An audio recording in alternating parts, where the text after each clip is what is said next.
pronto perdí contacto con sabios y eruditos, aprovechando que mi caso gozaba de alguna celebridad entre los psicólogos de aquel tiempo.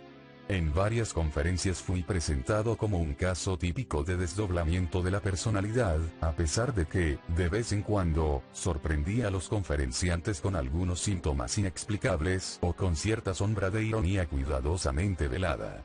No obstante, casi nadie me demostró simpatía o afecto. Había algo en mi aspecto y en mi manera de hablar, que suscitaba temor y aversión en aquellos con quienes me relacionaba. Era como si yo fuese un ser infinitamente alejado de todo lo equilibrado y normal. Mi presencia les producía una vaga sensación que les hacía pensar en abismos incalculables de distancia. Ni siquiera mi propia familia constituía una excepción. Desde el momento en que me recobré del colapso, mi mujer me miró con extremada aversión y horror, jurando que yo era un desconocido que usurpaba el cuerpo de su marido. En 1910, obtuvo el divorcio judicial, y no consintió en verme ni aún después de haber vuelto a la normalidad, en 1913. Estos sentimientos eran compartidos por mi hijo mayor y mi hija pequeña. Desde entonces, no he vuelto a ver a ninguno de ellos. Solo mi hijo segundo, Wingate, fue capaz de vencer el terror y la repugnancia que mi cambio despertaba. Se daba cuenta, indudablemente, de que yo era un extraño. Pero, aunque tenía 8 años de edad, mantuvo la firme confianza de que al fin recobraría mi propia identidad. Cuando esto sucedió, vino a buscarme, y los tribunales me confiaron su custodia. Durante los años subsiguientes, me ayudó en los estudios que emprendí, y hoy, con sus 35 años, es profesor de psicología de la Universidad de Miskatonic. Pero, en verdad, no me sorprende el horror que provocaba a los demás. Efectivamente, el espíritu, la voz y la expresión del semblante del ser que despertó el 15 de mayo de 1908, no eran de Nathaniel Wingate Peaslee. No pretendo extenderme hablando de mi vida entre 1908 y 1913, ya que los lectores pueden averiguar los pormenores de mi caso consultando, como he tenido que hacer yo mismo, las columnas de periódicos y revistas científicas de esa época. Cuando se me autorizó a disponer de mis propios recursos económicos, me dediqué a viajar y a estudiar en diversos centros culturales.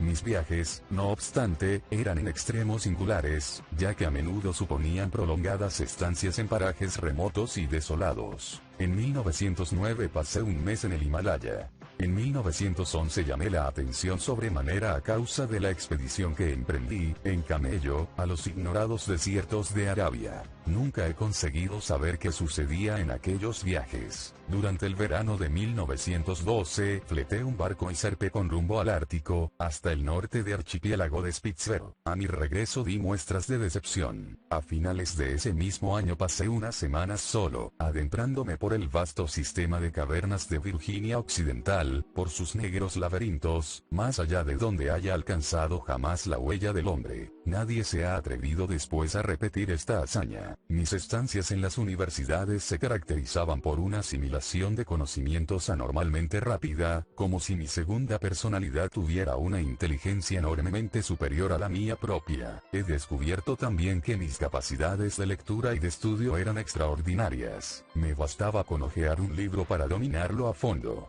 Mi habilidad para interpretar figuras complicadas en un instante era verdaderamente asombrosa. En ocasiones se llegó a rumorear que yo poseía el poder de influir sobre el pensamiento y la voluntad de los demás, aunque por lo visto, procuraba yo disimular esta facultad.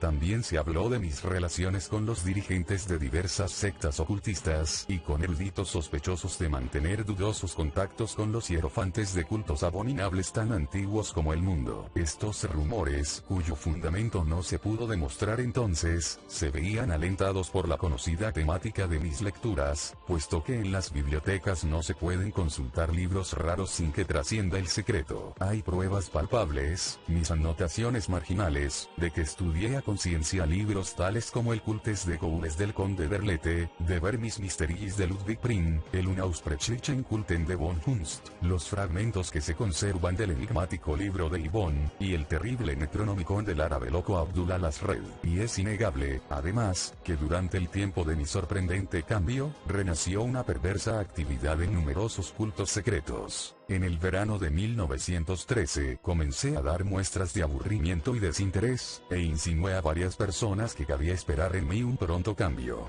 Les dije que volvían a mí algunos recuerdos de mi vida anterior, pero me juzgaron insincero, considerando que todos los detalles que yo mencionaba podían proceder de mis antiguas notas personales. Hacia mediados de agosto regresé a Arkham y abrí mi casa de Crane Street, cerrada durante todo este tiempo. Instalé allí un artefacto de raro aspecto, cuyas piezas habían sido construidas por diferentes fabricantes americanos y europeos de aparatos de precisión, y lo mantuve celosamente oculto de toda persona inteligente que pudiera comprender de qué se trataba. Los pocos que llegaron a verlo, un obrero, una sirvienta y la nueva ama de llaves, decían que era como un armazón de varillas, ruedas y espejos. Tenía unos 60 centímetros de alto, 30 de ancho y otros 30 de espesor. En el centro tenía instalado un espejo circular convexo. Todo esto ha sido confirmado por los fabricantes de las distintas piezas. La noche del viernes 26 de septiembre, despedí al ama de llaves y a la criada hasta el mediodía del día siguiente. Las luces de la casa permanecieron encendidas hasta muy tarde. Un hombre flaco, moreno, de aspecto extranjero, llegó en un automóvil y entró. Era alrededor de la 1, cuando se apagaron las luces. A las 2:15, un policía que pasaba por allí observó que reinaba la tranquilidad más completa. El auto del extranjero seguía estacionado junto a la acera, pero a eso de las 4 ya no estaba allí. A las 6 de la mañana una voz titubeante y exótica pidió por teléfono al Dr. Wilson que viniese a mi casa para sacarme del extraño estado letárgico en que había caído. Esta llamada, hecha desde larga distancia, fue localizada más tarde. La efectuaron desde un teléfono público de la estación del norte, de Boston, pero no lograron descubrir el menor rastro del flaco extranjero. Cuando el doctor llegó a casa me encontró inconsciente en el cuarto de estar, sentado en una butaca, ante la mesa. En su pulimentada superficie había unos arañazos que indicaban el lugar donde se había colocado un objeto de peso considerable. El extraño artefacto había desaparecido y no volvió a saberse de él.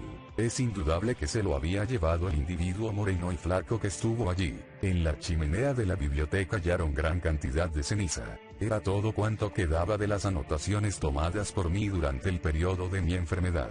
El Dr. Wilson comprobó que mi respiración era agitada, pero después de una inyección hipodérmica, volvió a hacerse regular.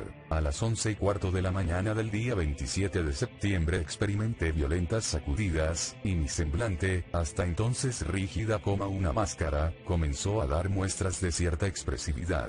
El Dr. Wilson advirtió que aquella expresión no correspondía ya a mi segunda personalidad, más bien parecía como si recobrara mi identidad primitiva. Alrededor de las 11:30 murmuré unas cuantas palabras incomprensibles, sin relación alguna con ningún lenguaje humano. Daba la sensación de que me revolvía contra algo. Luego, justo después de mediodía, cuando ya habían regresado el ama de llaves y la criada, empecé a decir en inglés. De las economistas ortodoxos de ese periodo, Gibbons representa la tendencia predominante a establecer correlaciones científicas. Su intento de relacionar el ciclo económico de prosperidad y crisis con el ciclo físico de las manchas solares constituye, sin embargo, la cúspide de Nathaniel Wingate Pease le había regresado. Según su tiempo vital todavía se hallaba en una mañana de 1908, ante sus alumnos de economía política que le escuchaban con atención.